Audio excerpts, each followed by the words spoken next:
وہ اس پر مہربان بھی تھا، لیکن وہ تنگ آ چکا تھا اس کام سے. وہ سوچتا تھا میرا اپنا تو کوئی گھر نہیں، میں نے پتہ نہیں کتنے لوگوں کو گھر بنا کے دے دیے ہیں، مجھے تو مزدوری ملتی ہے، وہ مزدوری لے کے گھر چلا جاتا ہوں. اور اس نے ایک دن اپنے باس سے کہا کہ جی اب میں بوڑھا ہو گیا ہوں، اب میرے سے کام نہیں ہو سکتا، میں تھک چکا ہوں. اس سے کہا کہ تیری مہربانی ایک لاسٹ گھر بنا دو اور اس کے بعد پھر میں تجھے اجازت دوں گا، میں تجھے ریٹائر کر دوں. اس نے اس گھر کو تعمیر کیا لیکن بڑی بے دلی سے، اور جب اس نے تیار کر لیا تو اس سے کہا کہ جی میں نے گھر تیار کر لیا ہے. اس کے باس نے کہا یہ لو چابیاں، یہ تمہارا گھر ہے. اس نے کیا کیا؟ بے دلی سے بنایا. اس نے سوچا کہ میرا کیا ہے، کسی کا بھی ہو جیسا تیسا بھی ہے میں بنا دوں. لیکن اس کے مالک نے پہلے سے ہی ذہن میں سوچ رکھا تھا کہ یہ گھر میں نے اس کو دینا ہے. وہ جو بھی لکڑی ڈیمانڈ کرتا اس کے باس نے اس کو دینی تھی، جس قسم کا گلاس شیشہ مانگتا اس نے دینا تھا، جس قسم کے مٹیریل کو وہ ریکوائر کرتا اس کو مل جانا تھا. لیکن اس نے اپنے باس کے مائنڈ کو سمجھا نہیں. ہم بھی خدا کو سمجھ نہیں پاتے، ہم خدا کو اپنی پلاننگ دیتے ہیں اور اپنی پلاننگ ہماری بڑی ہی محدود ہوتی ہے. میں اکثر اس کی بچوں کی مثال دیتا ہوں کہ جب کبھی بھی آپ بچوں کو بازار لے کر جائیں گے، بچے ہمیشہ رنگ برنگی چیزوں کو دیکھیں گے. سلانٹی 10 روپے کی آتی ہے، 5 روپے کی آتی ہے، لیکن اس کا ریپر بڑا خوبصورت. اور وہ چیزیں جو 60 70 80 90 100 روپے کی ہیں، ان کے ریپر شاید اتنے خوبصورت نہ ہو لیکن وہ چیزیں سالڈ ہیں. باپ کہتا ہے کہ یہ سلانٹی سے کیا ہے، یہ تو پتہ نہیں میرے بچے کا گلا نہ خراب کر دے، میں اس کو یہ لے دوں گا. لیکن بچہ کہتا ہے کہ نہیں پاپا سلانٹی. تو آپ ڈیسائیڈ کر لیں کہ آپ نے سلانٹی کھانی ہے یا آپ نے بیسٹ چیزیں لینی ہے جو خدا اپنی دولت کے موافق آپ کو دے. آمین. ڈیسائیڈ آپ نے کرنا ہے، ڈیسائیڈ ہم نے کرنا ہے. اگر آپ بیسٹ چیزیں لینا چاہتے ہیں تو خداوند کو ڈیسائیڈ کرنے دیں، مسیح میں چھپے رہیں اور آپ کی ساری ضرورتیں پوری ہو جائیں گی. ویری سمپل، اس میں کوئی مشکل ہے نہیں. کسی بھی قسم کا مدعا آپ کا ہے، کوئی بھی ٹینشن ہے، کوئی بھی پریشانی ہے، ایون کہ دنیا کا سب سے بڑا پہاڑ گناہ ہے، تو خدا گناہوں کو بھی پاش پاش کر دے، مٹا دے گا، جڑ سے ختم کر دے گا. تیرے گناہ چاہے کرمزی ہوں لیکن خدا اس کو برف کی مانند سفید کر دے. ہاللیلویہ. میں کہتا ہوں دنیا کی سب سے بڑی مشکل جو ہے وہ گناہ ہے. یہ میری بات نہیں ہے، بائبل کی تعلیم. گناہ کی مزدوری موت ہے. سو سب نے ہی گناہ کیا اور اس کے جلال سے محروم ہے، اور اس کی مزدوری بھی موت ہے. سب سے بڑا دشمن جو بنی نوع انسان کا ہے وہ گناہ ہے، اور اس کو جو بیک کرتا ہے وہ شیطان ہے. اس کی پشت پہ جو کھڑا ہے وہ شیطان ہے. اور سب سے بڑا دشمن گناہ کی صورت میں میرے اور آپ کے سامنے ہے. لیکن اس کو زیر کرنے کے لیے ہمیں مسیح کی طرف آنا ہوگا اور بآسانی ہم گناہ کی قید سے آزاد ہو جائیں گے. کیا آپ چاہتے ہیں کہ آپ 2017 میں کچھ نیا کریں اپنی لائف میں؟ آپ کچھ بھی نیا نہیں کر سکیں گے، سن لیں، کیونکہ آپ بڑے سالوں سے نیا کرنے کی کوشش کر رہے ہیں. کچھ نہیں نیا ہونا. خدا کو کرنے دیں پھر نیا ہوگا. 2017 جو ہے وہ خدا پر ٹرسٹ کرنے کا سال ہے، خدا ان کی پاکیزگی میں چلنے کا سال ہے، خدا کے ساتھ رفاقت میں چلنے کا سال ہے، خدا کے جلال کو دیکھنے کا سال ہے، خدا کی برکات کو دیکھنے کا سال ہے. خدا کی قدرت کو اپنی زندگی میں بہنے دیں اور پھر آپ دیکھیں گے کہ خدا کس طرح آپ کے لیے بہترین فیصلے کرتا ہے. وہ چیزیں آپ کو دے گا جو بیسٹ ہوں گی. آپ حیران ہو جائیں گے کہ خداوند یہ کیا ہے، میں تو تصور بھی نہیں کر سکتا تھا یا کر سکتی تھی کہ میرے لیے ہوگا، لیکن تو نے ایسا ہونے دیا. میں تیرا شکر کرتی ہوں، میں تیرے نام کو جلال دے. آپ بھی حنا کی طرح خوبصورت گیت گائیں گے. حنا کا گیت آپ کبھی پڑھیں سیموئیل کی کتاب میں، تو وہاں پر جو جگجیت سنگھ نے بھی گایا تھا، میری روح خدا میں مگن ہے، تو اس نے خداوند کے جلالی کاموں کو دیکھ کر کہ میں بانجھ عورت تھی لیکن خدا نے مجھے فرزند بخشا ہے، اور اس نے خدا سے بڑی کمٹمنٹ کی. اس نے اپنا وہ فرزند جو خدا نے اسے دیا تھا اس نے واپس خدا کو دے. میرا خدا، کیا وہ خدا جو پولوس کا تھا وہ آپ کا بھی ہے؟ آپ کا بھی ہے کہ آپ کا کوئی اور ہے؟ آپ کا بھی وہی خدا ہے. تو وہ تمام برکات جو پولوس نے اپنی لائف کے اندر دیکھی ہیں، لکھا ہے اس ٹاپو پہ جہاں وہ قیدی بن کر گیا تھا. مجھے یہ بات اتنی پسند ہے، میں ہمیشہ اس کے لیے شکر گزاری کرتا ہوں. قیدی بن کر گیا تھا اور لوگ اسے قیدی سمجھ رہے تھے اور وہ کہتے تھے بدبخت آدمی. لیکن جب سانپ اس پہ لپٹ گیا، اس نے سانپ کو جھٹک دیا، وہ آگ کے اندر سانپ تو جل گیا، اس کو کچھ نہ ہوا. اس کے بعد لوگوں نے اپنی سٹیٹمنٹ چینج کی، لوگوں نے کہا یہ تو دیوتا ہے. آپ مسیح میں رہیں بس. پولوس نے ان کو صفائی دی کہ بھائیو تم مجھے جیسا بدبخت سمجھ رہے ہو، میں ویسا نہیں. میں تو خدا کا خادم ہوں، میں تو نبی ہوں، میں تو پروفٹ ہوں. یہ دیکھو میری ٹائی، یہ دیکھو میرا کوٹ. وہاں تو کچھ بھی نہیں تھا. ان کی پوشاک پتہ نہیں کتنی کو گندی تھی اور گیلے بھی ہو گئے تھے وہ سارے. کچھ بھی نہیں تھا دکھانے کے لیے، لیکن مسیح اس کے اندر موجود تھا، مسیح اس کے اندر پنہا تھا، اور اس مسیح نے اس کی عزت بنائی. عزت تیری خداوے گا یعقوب کا.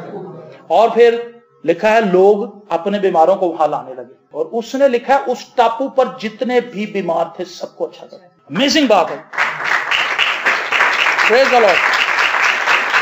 ایک بھی ایسا بیمار نہیں تھا اس ٹاپو پر جس کو پولوس نے ٹھیک نہیں کیا. 100% رزلٹ اس کی منسٹری کے اندر میں نے یہ دیکھا ہے. کتنی خوبصورت بات ہے. میں نے اور آپ نے صرف مسیح میں چھپے رہنا ہے. خدا آپ کے وسیلے سے کام کرنا چاہتا ہے. خدا آپ کے وسیلے سے اپنا جلال ظاہر کرنا چاہتا ہے. کیا آپ اس کے ہاتھ بنیں گے؟ کیا آپ اس کا منہ بنیں گے؟ کیا آپ اس کی آنکھیں بنیں گے؟ کیا آپ اس کے پیر بنیں گے؟ کیونکہ آپ مسیح کا بدن ہیں. مسیح کا بدن کیا ہے جی؟ مسیح کے بدن میں ہاتھ پیر ہی ہیں. اس کی تعلیم بھی پولس رسول اپنے خطوط کے اندر دیتا ہے. کہ سب آنکھ ہی آنکھ نہیں ہے، سب کان ہی کان نہیں ہے، ہاتھ ہی ہاتھ نہیں ہے، سب مل ملا کے مسیح کا بدن ہے۔ میں نے اور آپ نے مسیح میں رہنا ہے، اور اس چیز کو چھوڑ دیں کہ کل کیا ہوگا، کل بیسٹ ہوگا کیونکہ آپ مسیح میں ہیں۔ میری دعا ہے کہ 2017 میں ہم سب خدا کے جلال کو دیکھیں، خدا کی قدرت کو دیکھیں، خدا کی برکت کو دیکھیں، اور ہم سب کے پاس دوسروں کو بتانے کے لیے بہترین گواہیاں ہیں۔ خدا آپ کو برکت دے۔